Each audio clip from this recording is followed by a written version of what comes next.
할렐루야. 주님의 은혜와 평강이 오늘 예배하시는 모든 성도님들의 삶과 가정 가운데 날마다 충만하시기를 주님의 이름으로 축복합니다. 서로 인사하겠습니다. 축복합니다.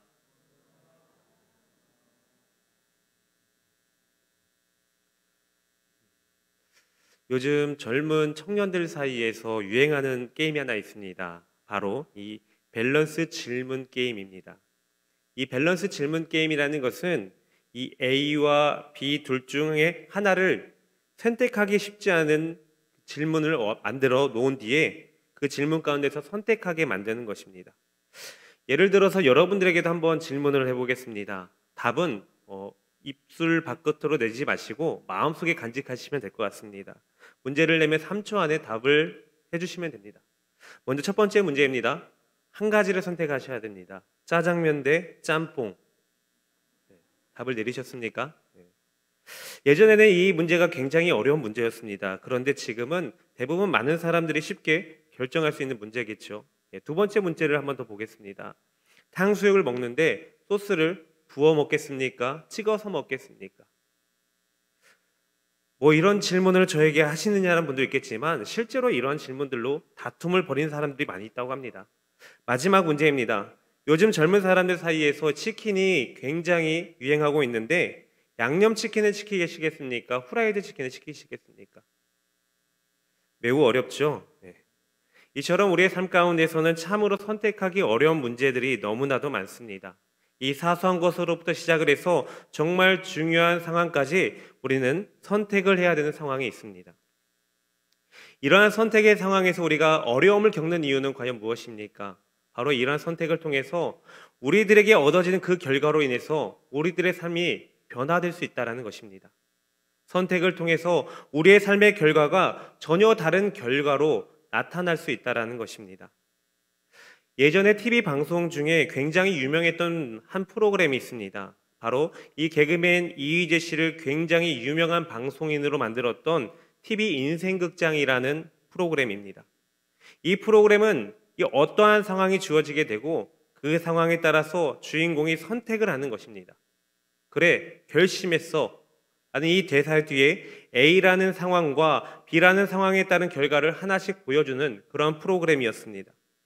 예를 들어서 주인공이었던 이휘재 씨가 도둑으로 등장을 합니다. 그런데 이 도둑질을 하러 들어간 집에 만삭인 여자가 있었고 이 진통이 오기 시작하는데 집에는 아무도 없었습니다.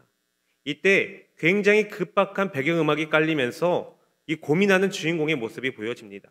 그리고는 이휘재 씨가 그래 결심했어 라고 외칩니다. 그래 결심했어 라고 외치니까 A의 화면과 B 화면이 나오는데 먼저 A는 임산부를 무시하고 도둑질을 하는 선택입니다. 그리고 B는 임산부를 돕는 선택이었습니다. 먼저 A의 모습을 보면은 임산부를 무시하고 도둑질하는 모습이 보여집니다. 몇 년 뒤에 어떤 꼬마를 만나게 되는데 이 꼬마는 엄마가 숨을 거둘 때 낳았던 아이였다고 합니다. 그 애는 자신처럼 범죄를 저지르는 A였습니다. 마침내 범죄 후에 경찰에 체포가 되기 전에 이 아이의 목걸이를 보고선 자신이 무시했던 임산부의 자식이었던 사실을 알게 되고 그 주인공은 죄책감에 빠지고 그 화면이 끝이 납니다. 이어서 두 번째 선택이었던 B 선택은 임산부를 살리기 위해서 구급차를 불렀던 선택이었습니다. 임산부를 구급차에 태워 병원을 보낸 다음에 도둑은 결국 경찰에 붙잡히게 됩니다. 그 뒤에 감옥 생활을 마친 뒤에 우연히 그때 그 여자와 그의 자녀를 만나게 됩니다. 알고 보니까 이 연인은 미혼모였는데 여차저차 좋게 인연을 맺어가면서 서로 행복하게 살았다라는 해피엔딩으로 마무리게 됩니다. 이처럼 한 번의 선택을 통해서 한 사람의 인생이 바뀌게 됨을 보여주고 있습니다. 선택이라는 것은 이처럼 매우 중요한 것입니다. 초라한 선택을 한 사람은 초라한 결과를 얻게 되는 것이고 믿음의 선택을 하는 사람은 믿음에 합당한 결과를 얻게 되는 것입니다. 그렇다면 여러분들은 이 세상을 살아가시면서 과연 어떠한 선택을 하며 삶을 살아가고 계십니까? 여러분들의 인생에 있어서 이 선택의 기준은 과연 무엇입니까? 오늘 본문 말씀을 보시면은 이 애굽으로 이주하는 야곱의 모습을 보게 됩니다. 그런데 이주하기 전에 이 야곱은 선택의 기록 가운데 있습니다. 죽은 줄로만 알았던 자신이 사랑하던 이 요셉이 살아있다는 소식에 매우 기뻐합니다. 그런데 너무나도 사랑하는 요셉이 살아있다는 이 소식은 야곱에게 더할 나위 없는 정말 기쁜 소식이었지만, 이 사랑하는 이 아들 요셉을 보기 위해서는 하나님이 주신 약속의 땅, 이 가나안을 떠나야 한다는 것에 야곱은 매우 힘든 결정이 되었을 것입니다. 왜냐하면 야곱은 그동안 숱한 어려움 가운데서 그런 인생을 살아오면서 지금까지 견디며 삶을 살아올 수 있었던 것은 바로 하나님의 인도하심과 하나님의 은혜가 있었기 때문입니다. 그러한 하나님의 약속의 땅, 이 가나안을 떠나야 된다는 것은 야곱에게 있어서 쉬운 문제가 아니었다라는 것입니다. 오늘날 우리들에게 참으로 많은 선택의 기로가 있습니다. 직장에서 또는 삶의 터전에서 또한 여러 가지 관계 가운데서 어떻게 보면은 참 쉬운 선택일 수 있지만 또 그리 쉽게 선택을 내릴 만한 문제가 아닌 것들이 너무나도 많습니다. 오늘 우리는 이런 어려운 선택의 상황에 놓여 있을 때 야곱이 어떠한 모습으로 선택하고 있는지를 바라보면서 우리 믿음의 성도들은 어떠한 선택을 해야 되며 또 그 선택에 따라서 우리는 어떠한 삶을 살아가야 되는지 말씀을 통해서 함께 나눠보겠습니다.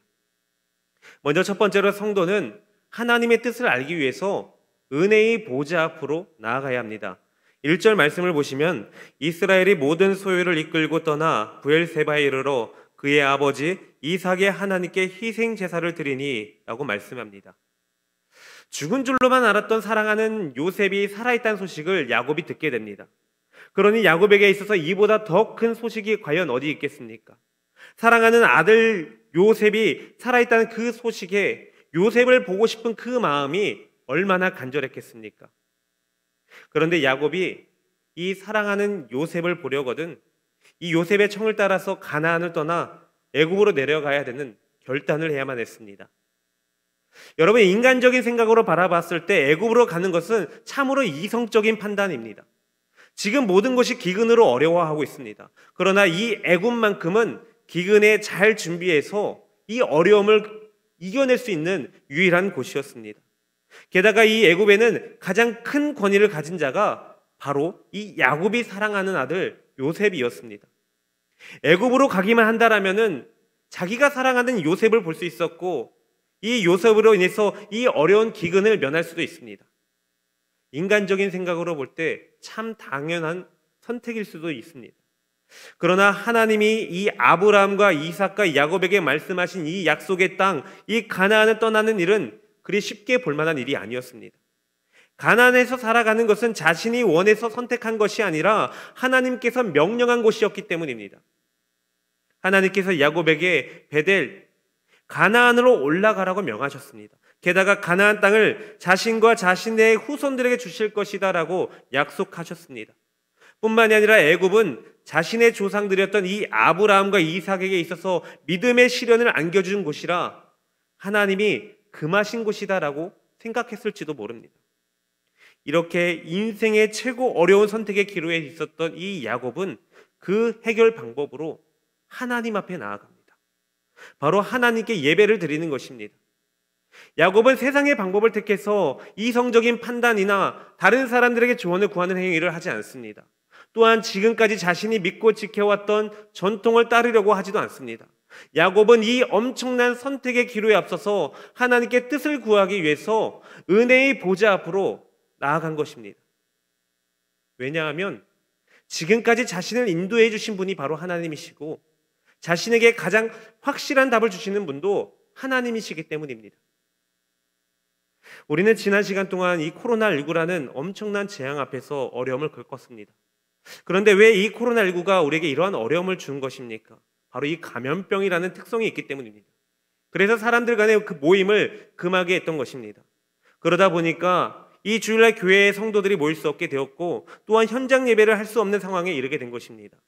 성도들이 하나님께 예배를 드릴 수 있는 환경이 우리들 눈앞에서 사라지고 만 것입니다. 여러분, 그 결과 어떻게 되었습니까? 많은 성도들이 믿음을 잃어버리고 교회를 떠나버리고 말았습니다. 또한 교회를 떠나고 나니까 그들의 삶은 어떻게 되었습니까? 예전처럼 주님과 동행하는 삶이 아니라 세상이 원하는 그러한 삶을 살아가면서 망하는 인생의 길을 걸어가고 있지 않습니까? 이처럼 우리 주변에는 이런 악순환이 계속해서 이루어지고 있습니다. 한번 믿음을 잃으니까 교회에 나가기가 어렵고, 교회에 나가지 않으니까 세상 가운데 그런 삶을 살아가다가 세상 속에 살아가다 보니까 하나님이 원하시는 모습이 아니라 세상이 원하는 그 가치관 가운데서 삶을 살아가다가 세상에 휘둘려 망하는 인생을 살아가는 것입니다. 그렇다면 우리 인생들에게 이런 악순환을 깨트릴 수 있는 방법은 과연 무엇이겠습니까? 바로 하나님 앞에 나아가는 것입니다. 나의 모든 것을 내려놓고 하나님께 나아가서 하나님 앞에 예배하는 것입니다. 은혜의 보좌 앞에 나아가 하나님을 만나는 것이 가장 우선이 되어야 한다라는 것입니다. 하나님을 만날 때 우리는 하나님으로부터 답을 얻을 수 있습니다. 우리의 모든 것을 내려놓고 하나님을 만날 때 우리의 모든 문제로부터 우리는 해결받을 수 있다는 것입니다. 세상은 계속해서 우리에게 문제만 던져줄 뿐입니다. 그러나 이 모든 문제의 해결은 하나님으로부터 오는다는 사실을 우리는 기억해야 될 것입니다. 예전에 내비게이션이 없을 때 어느 지역을 찾아간다는 것은 매우 어려운 일이었습니다. 저희 아버지와 어머니와 함께 이 친척집을 가게 되었는데 가는 길에 그만 이 날이 저문 상황이 이르게 되었습니다. 날이 저물게 되니까 길도 잘 보이지도 않고 자주 가던 길도 가물가물해졌습니다. 그래서 아버지는 같은 길을 계속해서 뱅뱅 도는 그러한 모습을 보였습니다. 그러자 어머니께서 좀 답답하셨는지 그럼 차를 한쪽에다 이렇게 세우고 동네 사람들에게 길을 물어보는 게 어떻겠느냐라고 물어보셨습니다.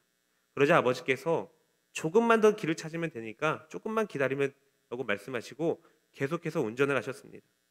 그렇게 1시간을 더 고생한 뒤에 어머니는 더 이상 안 되겠다라고 판단하셨는지 아버지께서 천천히 차를 움직이실 때 냅다 창문을 내리고 길 지나가는 어르신께 길을 물어봅니다.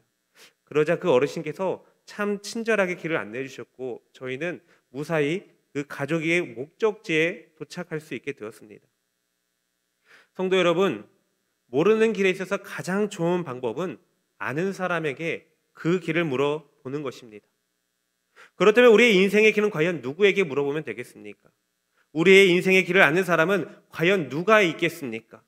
우리의 인생의 길은 그 어느 누구도 알지 못합니다. 그 어느 누구도 우리를 대신해서 우리의 인생을 살아주지도 않고 우리가 어떻게 해야 하는지에 대해서도 알 수 없는 것입니다. 우리의 인생의 길 가운데 우리를 인도하실 분은 오직 예수님 한 분밖에 없습니다. 길과 진리가 되시는 예수님 한 분만이 우리가 어느 길로 가야 될지, 우리가 어떠한 삶을 살아가야 될지 명확히 알고 계십니다. 그렇다면 우리는 어떻게 해야 되겠습니까? 주님 앞에 나아가야 되는 것입니다. 주님의 은혜의 보좌 앞에 나아가서 주님 앞에 예배하고 주님의 뜻을 구해야 되는 것입니다. 여러분, 예배보다 중요한 것은 없습니다. 예배를 통해서 하나님을 만나는 여러분들이 되시기를 바랍니다. 하나님의 인도하심을 진심으로 사모하신다라면 이 예배의 자리를 절대 포기하지 않기를 바랍니다. 우리의 삶의 문제 가운데 어려운 결정을 할 때 은혜의 보좌 앞에 나아가 하나님을 만나고 또 그 하나님을 만남을 통해서 우리의 삶의 모든 문제를 해결받고 하나님의 뜻을 함께 찾아가는 그러한 저와 여러분 되시기를 주님의 이름으로 축복합니다. 이제 두 번째로 성도는 하나님의 음성을 듣는 특권을 지닌 자들이라는 사실을 항상 기억해야 됩니다. 2절에서 4절 말씀을 보시면 그 밤에 하나님이 이상 중에 이스라엘에게 나타나 이르시되 야곱아 야곱아 하시는지라 야곱이 이르되 내가 여기 있나이다 하매 하나님이 이르시되 나는 하나님이라 내 하나님의 하나님이 내 아버지의 하나님이니 애굽으로 내려가기를 두려워하지 말라. 내가 거기서 너로 큰 민족을 이루게 하리라. 내가 너와 함께 애굽으로 내려가겠고 반드시 너를 인도하여 다시 올라올 것이며 요셉이 그의 손으로 내 눈을 감기리라 하셨더라. 하나님 앞에 나아가 예배하는 야곱에게 하나님께서 이 야곱을 만나 주셨습니다. 그리고 야곱에게 말씀하여 주십니다. 하나님은 야곱에게 애굽으로 내려가는 것을 두려워하지 말라라고 말씀하십니다. 그리고 하나님은 이 야곱과 함께 해주실 것이라는 사실을 약속해 주십니다. 게다가 야곱으로 하여금 애굽에서 큰 민족을 이루고 다시 그를 올라오게 하겠다라고 약속해 주십니다. 여러분, 이러한 하나님의 약속은 처음이 아니었습니다. 외삼촌 라반을 피해서 바단 아람으로 갈 때에도 하나님께서는 이와 같은 약속을 야곱에게 해주셨습니다. 그러나 야곱이 이 밧단 아람으로 내려갈 때와 지금은 매우 다릅니다. 밧단 아람으로 내려갈 때는 야곱 혼자였습니다. 그러나 지금은 가나안에 뿌리를 내리고 잘 살고 있었고, 게다가 온 가족이 그리로 이동한다는 것은 참 쉬운 일이 아니었습니다. 그러나 야곱에게 있어서 이러한 하나님의 음성은 매우 소중한 것이며 특별한 음성이었습니다. 왜냐하면 이 말씀을 통해서 야곱은 지금까지 자신의 삶 가운데서 어려운 일들을 이겨내왔고 하나님의 은혜로 지금까지 살아올 수 있는 그러한 능력이 되었기 때문입니다. 이처럼 하나님의 음성은 믿는 자들에게 있어서 매우 중요한 경험인 것입니다. 오늘날에 살아가는 우리들에게 있어서도 이 하나님의 음성을 듣는 일은 매우 중요합니다. 그렇다면 우리는 이 하나님의 음성을 어떻게 하면 들을 수 있는 것입니까? 구약시대처럼 하나님께서 직통 계시를 해주신다면 참으로 좋을 텐데, 우리는 이 구약시대처럼 직통 계시의 시대에 살아가고 있지 않기 때문에 하나님의 직통 계시를 받는다는 것은 참으로 어려운 일입니다. 그렇다면 이 하나님의 음성을 듣는 방법이 과연 무엇이 있겠습니까? 바로 성경입니다. 성경은 하나님께서 우리에게 주신 특별 계시입니다. 하나님께서 우리 인간들에게 성경을 통해서 우리에게 말씀하여 주십니다. 하나님의 역사하심과 인도하심, 하나님의 섭리를 오늘날 우리들에게 하나님의 말씀인 이 성경을 통해서 우리들에게 말씀하여 주십니다.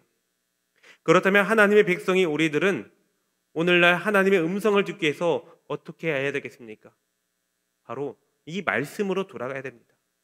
이전에 코로나19로 잃었던 우리들의 그 믿음을 회복하기 위해서 하나님의 그 진정에, 하나님의 진정 나에게 원하시는 것이 무엇인지를 깨닫기 위해서 우리는 하나님의 말씀으로 돌아가 하나님의 음성을 들어야 하는 것입니다. 우리는 하나님의 말씀의 성경을 읽을 때 하나님의 음성을 들을 수가 있습니다. 찬양을 할 때, 기도를 할 때 하나님이 주시는 감동은 받을 수 있지만 하나님의 명확한 응답을 듣고자 한다라면은 바로 이 하나님의 말씀으로 우리는 돌아가야 되는 것입니다. 하나님께서는 오직 하나님의 말씀으로 우리에게 응답하여 주시고 하나님의 이루신 일들을 우리에게 보여주시는 것입니다. 며칠 전에 이전에 있었던 어느 집사님께 저에게 연락이 왔습니다. 자신에게 문제가 생겼는데 상담을 요청한 것입니다. 문제는 바로 이 새벽 기도회 때 다른 성도들 간의 다툼에 대한 문제였습니다. 왜 그런가 하고 들어보니까 이 집사님께서는 기도를 할 때 통성으로 그리고 방언으로 기도를 한다고 합니다. 그러다 보니까 새벽에 기도를 하러 온 옆에 사람들에게 방해를 주고 자신이 친하게 지냈던 그 성도들에게 이 질타를 받게 되니까 너무나도 괴롭다라는 것입니다. 자기도 이 기도를 절제해 보려고 하는데 그렇게 노력을 해보는데 기도를 시작하면은 자기 입에서 방언이 계속해서 흘러나오게 돼서 이러지도 못하고 저러지도 못한다는 것입니다. 그래서 어떻게 하면 좋을지 고민 끝에 저에게 전화를 했고 저에게 도움을 요청한 것입니다.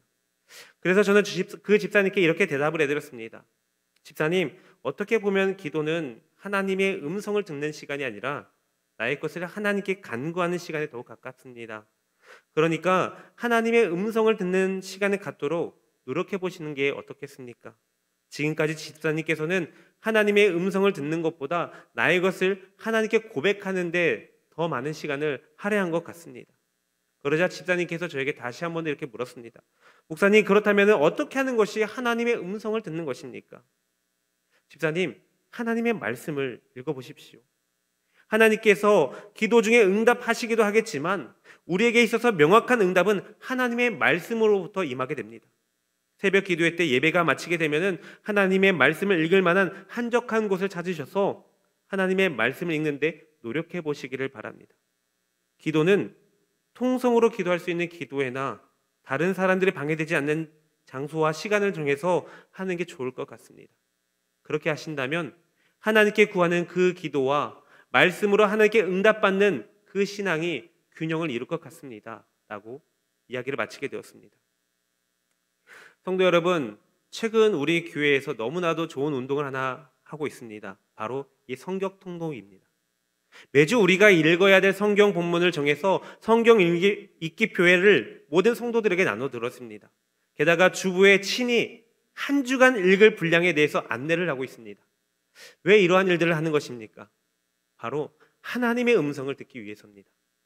우리는 우리가 하나님 앞에 구하는 자리에 너무나도 열심히로 임하게 됩니다.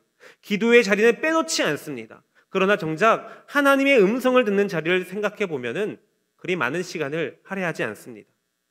하나님이 우리에게 말씀을 주시는 것은 매우 커다란 특권입니다. 하나님의 말씀이 우리에게 임한다라는 것은 다른 어느 누구에게도 누릴 수 없는, 우리들만이 누릴 수 있는 커다란 특권인 것입니다. 그러므로 하나님의 음성을 듣는 이 귀한 특권을 놓치지 않는 여러분들이 되시길 바랍니다. 날마다 하나님의 말씀을 조금씩이라도 읽으면서 하나님의 음성을 듣고 하나님의 뜻을 발견하여서 우리가 간구하는 것에 명확히 응답을 받아 하나님이 주시는 그 특권을 누리며 살아가는 그러한 저와 여러분 되시기를 주님의 이름으로 축복합니다. 이제 마지막 세 번째로, 이 성도는 하나님의 뜻을 알았다면 이제 행동으로 옮겨야 합니다. 5절에서 7절 말씀을 보시면, 야곱이 브엘세바에서 떠날 새 이스라엘의 아들들이 바로가 그를 태우려고 보낸 수레에 자기들의 아버지 야곱과 자기들의 처자들을 태우고 그들의 가축과 가나안 땅에서 얻은 재물을 이끌었으며 야곱과 그의 자손들이 다 함께 애굽으로 갔더라. 이와 같이 야곱이 그 아들들과 손자들과 딸들과 손녀들 곧 그의 모든 자손들을 데리고 애굽으로 갔더라. 야곱은 사랑하는 아들 요셉의 생사를 확인하게 되었습니다. 그리고 이 요셉의 청해에 따라 애굽으로 가는 그 길목 가운데 있습니다. 그러는 중에 야곱은 하나님의 뜻을 구하는 응답을 받게 되었고, 또 하나님의 뜻을 알게 되자 이 야곱이 이 오늘 말씀 가운데서 우리에게 어떠한 모습을 보여주고 있습니까? 바로 이 야곱은 지체 없이 이 브엘세바를 떠나 브엘세바에서 자신의 아들들과 또 모든 가축과 가나안 땅에서 얻은 모든 재물을 이끌고 애굽으로 떠나는 모습을 보여줍니다. 야곱이 브엘세바에 머문 시간은 그리 긴 것 같지 않습니다. 고작 하룻밤이었거나 2, 3일에 지나지 않았을 것입니다. 그러나 그가 브엘세바에 도착했을 때와 지금 이 야곱의 모습의 마음 상태는 매우 다릅니다. 그는 두려운 마음으로 이곳에 도착했겠지만 이제 떠날 때는 하나님의 분명한 뜻과 약속을 받고서 담대하게 애굽으로 향하게 된 것입니다. 여러분, 이러한 야곱의 모습을 바라보시면서 어떠한 장면이 떠오르지 않으십니까? 창세기 12장 1절에서 4절 말씀입니다. 여호와께서 아브라함에게 이르시되 너는 너의 고향과 친척과 아버지의 집을 떠나 내가 내게 보여줄 땅으로 가라. 내가 너로 큰 민족을 이루고 내게 복을 주어 내 이름을 창대하게 하리니 너는 복이 될지라. 너를 축복하는 자에게는 내가 복을 내리고 너를 저주하는 자에게는 내가 저주하리니 땅의 모든 족속이 너로 말미암아 복을 얻을 것이라 하신지라. 이에 아브라함이 여호와의 말씀을 따라갔고 롯도 그와 함께 갔으며 아브라함이 하란을 떠날 때에 75세였더라. 이어서 창세기 26장 2절에서 6절 말씀을 보겠습니다. 여호와께서 이삭에게 나타나 이르시되 애굽으로 내려가지 말고 내가 내게 지시하는 땅에 거주하라. 이 땅에 거류하면 내가 너와 함께 있어 내게 복을 주고 내가 이 모든 땅을 너와 내 자손에게 주리라. 내가 내 아버지 아브라함에게 맹세한 것을 이루어 내 자손을 하늘의 별과 같이 번성하게 하며 이 모든 땅을 내 자손에게 주리니 내 자손으로 말미암아 천하 만민이 복을 받으리라. 이는 아브라함이 내 말을 순종하고 내 명령과 내 계명과 내 율례와 내 법도를 지켰음이라 하시니라. 이삭이 그랄에 거주하였더니. 여러분, 이 두 말씀이 무슨 공통점이 있습니까? 하나님의 말씀에 즉각적으로 행동으로 보여주었다라는 것입니다. 옛말에 피는 못 속인다라는 말이 있습니다. 아버지 이삭처럼 할아버지 아브라함처럼 야곱은 하나님의 뜻이 무엇인지 깨닫게 되자 지체 없이 행동으로 보여주었습니다. 하나님의 뜻이 무엇인지 알았다라면은 이처럼 행동으로 우리는 나서야 됩니다. 지체할 시간이 없습니다. 하나님이 함께 하시기 때문에 그 뜻에 순종하고 나아간다라면은 하나님께서 그 길을 책임져 주시고 인도하여 주실 것입니다. 야곱은 바로 이러한 비밀을 알고 있었던 자였습니다. 아버지 이삭으로부터 할아버지 아브라함으로부터 보고 배우고 그리고 자신 또한 그런 하나님의 뜻에 따라 행하게 될 때 가장 좋은 길로 인도하시는 그 하나님을 체험했기 때문에 야곱은 하나님의 뜻을 발견한 그 순간 바로 행동으로 옮길 수 있었던 것입니다. 작년 저희 교회 정책당회 때 있었던 일입니다. 교회 여러 사안들을 논의하고서 이제 교회 90주년을 위해서 교회가 하나님의 앞에 어떠한 영광을 올려드릴 수 있을까 하고 논의를 하는 중이었습니다. 참고로 우리 교회는 90년이라는 긴 세월 동안 하나님의 은혜로 매우 전통이 있는 교회입니다. 게다가 최근에 우리 교회는 제자 훈련과 여러 성경반을 통해서 굉장히 안정되고 건강한 교회로 거듭나게 되었습니다. 이러한 전통이 있고 하나님의 말씀으로 건강한 교회가 90주년을 앞두고 하나님께 영광을 돌리고자 하는 일을 찾으려 했던 것입니다. 그런데 어느 장로님께서 너무나도 감사하게 좋은 의견을 발휘해 주셨습니다. 바로 교회를 세우자라는 것입니다. 그것도 필리핀 땅 가운데 선교지에 이 교회를 세우자라는 겁니다. 여러분, 이 얼마나 감사한 일입니까? 90주년은 우리를 위한 일이 아니라 하나님의 영광을 위해서 이 교회를 세우자고 하니까 이보다 더 감사한 일이 과연 어디 있겠습니까? 여러분, 성경이 우리에게 말하고자 하는 것이 과연 무엇입니까? 바로 복음 전파입니다. 마태복음 28장 19절 20절 말씀이 이렇게 말합니다. 그러므로 너희는 가서 모든 민족을 제자로 삼아 아버지와 아들과 성령의 이름으로 세례를 베풀고 내가 너희에게 분부한 모든 것을 가르쳐 지키게 하라. 볼지어다 내가 세상 끝날까지 너희와 항상 함께 있으리라 하시니라. 예수님께서 하늘로 오르시기 전에 이 제자들에게 주신 지상 대명령이 바로 이 복음 전파입니다. 때를 얻든지 못 얻든지 우리는 바로 이 복음 전파에 앞장서야 된다는 것입니다. 그런데 주님을 알지 못하는 영혼이 가득한 이 선교지에 하나님을 예배하는 예배처소를 세운다는 것이 과연 무엇을 뜻하는 것이겠습니까? 바로 하나님의 일꾼들을 재배출해 내어서 복음 전파의 최선봉으로 나서겠다는 것이 아니겠습니까? 한국 교회 내 많은 사람들이 말합니다. 이제 필리핀은 선교지에서 제외시켜야 한다고. 많은 선교사님들이 나가 있지만 그 필리핀은 변화되지 않으니 선교지에서 제외시켜야 된다고 합니다. 그러나 여러분, 중요한 것은 그렇게 많은 믿음의 사람들을 보냈음에도 불구하고 변화되지 않는다라면 더욱 집중해서 선교해야 합니다. 게다가 필리핀은 지리적으로 위로는 중국이 자리 잡고 있고 서쪽으로는 인도와 인도차이나 반도 중심으로 강력한 불교가 자리 잡고 있습니다. 또 아래로는 이 동남아시아에서 가장 큰 이슬람 문화권이 자리 잡고 있습니다. 이러한 선교적 요충지 가운데 하나님을 예배하는 예배처소가 생겨지고 그곳에 하나님의 백성들이 배출되어져서 복음 전파가 되어진다라면 이 얼마나 전략적인 선교를 이룰 수 있는 것이겠습니까? 그런데 이러한 귀한 사역이 어느 장로님의 그 마음속에 담아두었다면 과연 이러한 일들이 진행될 수 있었겠습니까? 하나님께서 감동을 주시고 그 감동에 따라 발휘를 했고 또 우리 당회원들이 함께 찬성을 했기 때문에 이 사역이 이렇게 귀하게도 시작될 수 있었던 것입니다. 성도 여러분, 하나님의 뜻을 발견하고도 그 뜻에 따라 행동하기라는 것은 참으로 쉽지 않습니다. 하나님의 그 말씀이 내 안에 머물고 있다면 그것은 하나님의 역사를 이루지 못합니다. 그러나 하나님의 뜻을 알고 하나님의 뜻에 따라 행동으로 나아간다면 우리는 하나님의 역사 가운데 동행하는 자들로서 하나님 앞에 쓰임받는 자들이 되는 것입니다. 올해 우리 교회가 세운 목표가 있습니다. 바로 말씀으로 돌아가자입니다. 말씀으로 돌아가 하나님의 뜻을 발견하는 그런 여러분들이 되시길 바랍니다.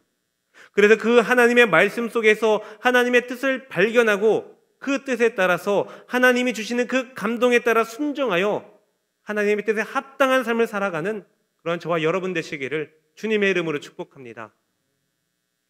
사랑하는 성도 여러분, 오늘 본문 말씀을 보시면은 이 야곱은 일생일대의 가장 중요한 선택의 기록 가운데 있습니다. 죽은 줄로만 알았던 사랑하는 요셉이 살아있다는 소식을 듣게 됩니다. 게다가 이 강대국 애굽에서 가장 큰 권력을 지닌 총리로 세움을 받았다라는 소식을 듣게 되었습니다. 이 얼마나 야곱의 입장에서 좋은 소식이 아닐 수 있겠습니까? 그런데 이 소식은 야곱에게 있어서 좋은 소식이지만 또한 고민이 되는 소식입니다. 왜냐하면 하나님의 약속의 땅 이 가나안을 떠나는 것이 야곱에게 있어서 가장 어려운 문제였기 때문입니다. 이러할 때 야곱은 어떠한 모습을 우리에게 보여주고 있습니까? 바로 하나님 앞에 나아갔습니다. 주님의 은혜의 보좌 앞에 나아갔습니다. 보좌 앞에 나아가 하나님의 뜻을 구했습니다. 그리고 하나님의 백성으로서 특권인 하나님으로부터 그 말씀을 받게 되었고 그 뜻에 따라 즉각적인 움직임을 보여주게 되었습니다. 여러분, 우리들의 삶이 바로 이래야 됩니다. 우리들의 삶 가운데서 여러 선택을 하는 그 중심에는 바로 우리의 하나님이 있어야 합니다. 하나님께 우리의 삶을 맡기고 하나님께 여쭙고 하나님의 뜻을 구하는 우리들이 되어야 될 것입니다. 그리고 그 뜻의 말씀으로 응답을 받았다면 그 말씀의 확신을 갖고 행동으로 실천해야 될 것입니다. 오늘부터 우리는 사순절을 보내게 됩니다. 여러분, 사순절이란 주님께서 이 땅 가운데 오셔서 우리를 위해 십자가에서 죽으시고 다시 사신 그 부활절을 기억하기 위한 절기입니다. 바로 이 부활절 전 주일을 뺀 이 40일 기간을 나타냅니다. 우리는 이런 사순절 기간 동안 더욱 주님을 묵상하고 주님을 기억하기 마련입니다. 이런 사순절 기간 동안 더욱 주님을 묵상하시면서 하나님의 뜻이 무엇인지를 발견하는 그러한 여러분들이 되시길 바랍니다. 그래서 우리의 삶 가운데서 어떠한 선택을 해야 되는 그 순간순간마다 하나님의 뜻에 합당한 선택을 통해서 하나님이 이끄시는 그 인도하심 가운데 날마다 하나님의 영광을 위해 쓰임받는 그러한 저와 여러분 되시기를 주님의 이름으로 축복합니다. 기도하겠습니다. 거룩하신 하나님, 감사합니다. 오늘도 우리에게 말씀하여 주시고 우리가 행할 길을 인도하여 주시니 감사합니다. 우리가 이 세상을 살아갈 때에 여러 갈림길 가운데서 믿음에 선택하는 자들이 되게 하여 주시고 또 그 가운데서 오직 하나님이 내 삶의 기준이 되어서 하나님이 원하는 선택을 하는 자들이 되게 하여 주옵소서. 하나님의 뜻에 합당한 선택을 통하여서 하나님의 일꾼으로 쓰임받는 저희들이 되게 하여 주옵소서. 매 순간 나의 생각과 나의 지식과 나의 노하우가 아니라 세상적인 가치관이나 세상적인 방법이 아니라 오직 하나님의 뜻 가운데 모든 일들을 이루어낼 수 있도록 우리를 붙잡아 주시고 인도하여 주옵소서. 주님께서 그렇게 행하실 줄 믿사오며 거룩하신 우리 주 예수 그리스도의 이름으로 기도합니다. 아멘.